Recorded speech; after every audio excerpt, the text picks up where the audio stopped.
Within days of being elected, Japan has embarked on a diplomatic offensive in the Asia-Pacific region, embracing South Korea, Southeast Asia, Myanmar, Russia, and Australia. In the Philippines, new Foreign Minister Fumio Kishida and his Manila counterpart agreed to cooperate on maritime security, a move described by the New York Times as a telling sign of how China's rise has turned former foes into allies.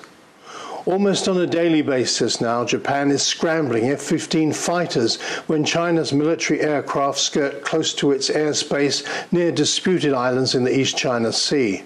But so far, the Abe government seems to be seeking a diplomatic solution by finding friends. Welcome to Agenda. I'm Colin Chapman, and with me is Senior East Asia Analyst Rodger Baker. Rodger, what's Japan trying to achieve with this diplomacy in the context of the election rhetoric and economic priorities? Well, I think we have to look at this new government as it comes into play. One, they have another election still coming up later in this year that they're going to have to win. Number two, their main focus will be economic. They have to reinvigorate the economy, and they have to do things at least to appear that they're stimulating the economy before this next round of elections. And for that, when they deal with their neighbors, the reality is that even though they have certain territorial disputes or certain political disputes with their neighbors, in the end, they have very strong economic connections with them, and the perception of their own ability to strengthen their economy requires them to have a somewhat stable set of relations around the region. Japan's foreign minister's first overseas trip has been to the Philippines, other parts of Southeast Asia, and this weekend, Australia. In each case, only very short visits. What's the purpose of that? One of the things we see this government doing is it's focusing most of its early visits on Southeast Asia. And this is in part because this is one of those dynamic areas in the world economically, politically.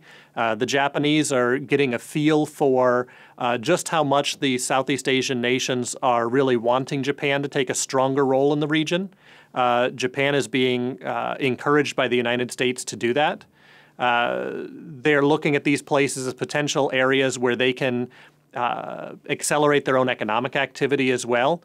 And it doesn't necessarily take a very long meeting. I think that what these are is sort of a recentering, re-get to know you. The LDP has been out of power for 3 years. They're back in power. They want to reestablish and retouch base around Southeast Asia. Many will welcome that, but will say they don't want Japan to get into a serious conflict with China, as has seemed possible. Well, I think nobody right now is wanting to see a major conflict break out in Asia. There is a sense, though, that the Japanese economic malaise and then the Chinese economic rise and the change in strategic balance in the region has been pretty strong. Even with this concept of U.S. pivot back to Asia, it doesn't look like the United States is going to be significantly increasing its presence in the region. And therefore, I think what countries are looking for is for Japan to play a bit of a balancing role with the Chinese, not to overwhelm the Chinese, not to go to war with the Chinese, but to help to balance that out and to give these Southeast Asian countries some options that they can be able to play back and forth between these larger economic and political powers. Isn't there a bit of a problem here?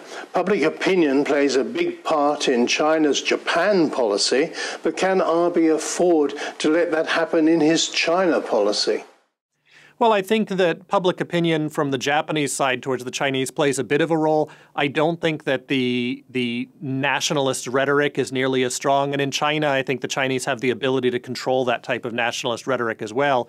The Chinese are using the public opinion, but I don't think that that's what's driving the Chinese policy. The Chinese instead are trying to reshape expectations for the region, reshape the way in which people view Chinese activity in the region and make it so that it's the norm that China is much more physically active in the East China Sea, in the South China Sea, in the Indian Ocean, in the West Pacific. And those stem from strategic interests in China. In Japan, there has to be a response to what the Chinese are doing, but it doesn't necessarily always have to be a very assertive response. The Japanese want to balance that economic interest with the political security interest.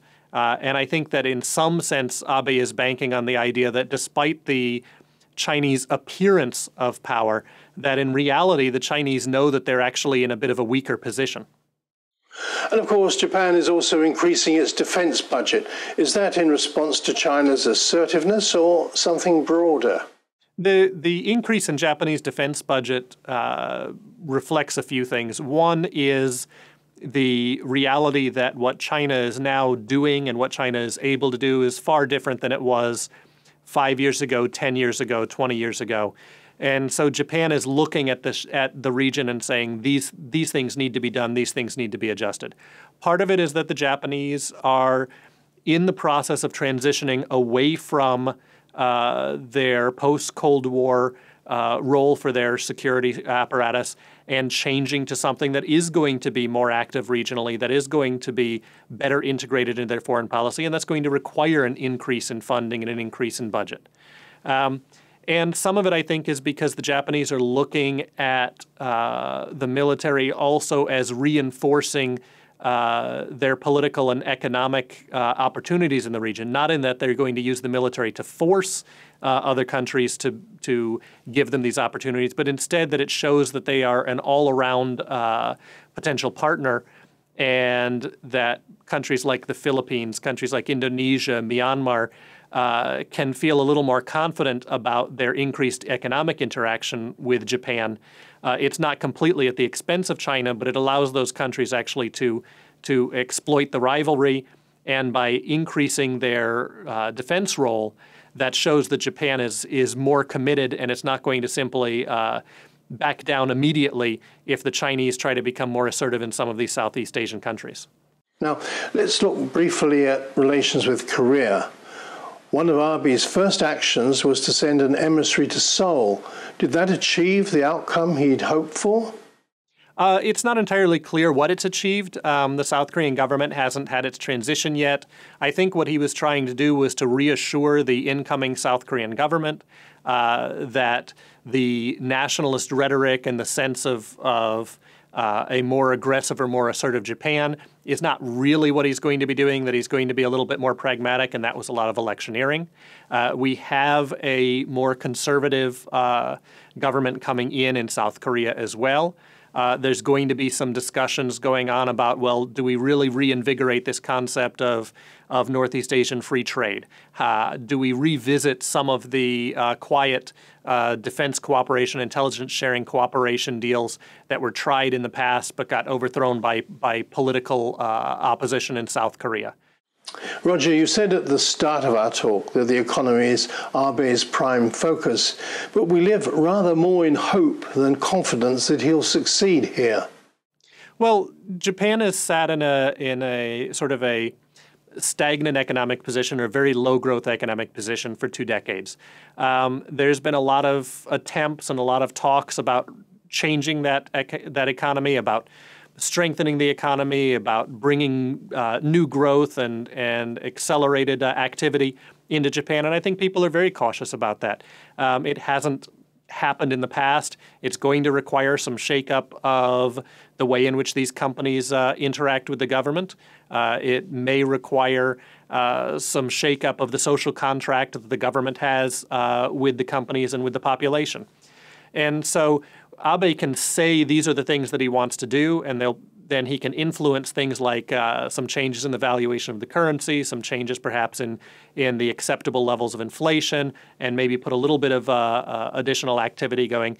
But there's certainly no guarantee that he's going to be able to significantly alter the economic patterns of Japan. This is also, I think, why they're looking at Southeast Asia, because, again, Southeast Asia is one of the few dynamic economic regions in the world. And it's got a lot of opportunity for Japanese companies to go abroad to be able to tap into both the labor market and the consumer market in these neighboring countries. That analysis by Rodger Baker. Thanks for being with us at Stratfor today. See you next time.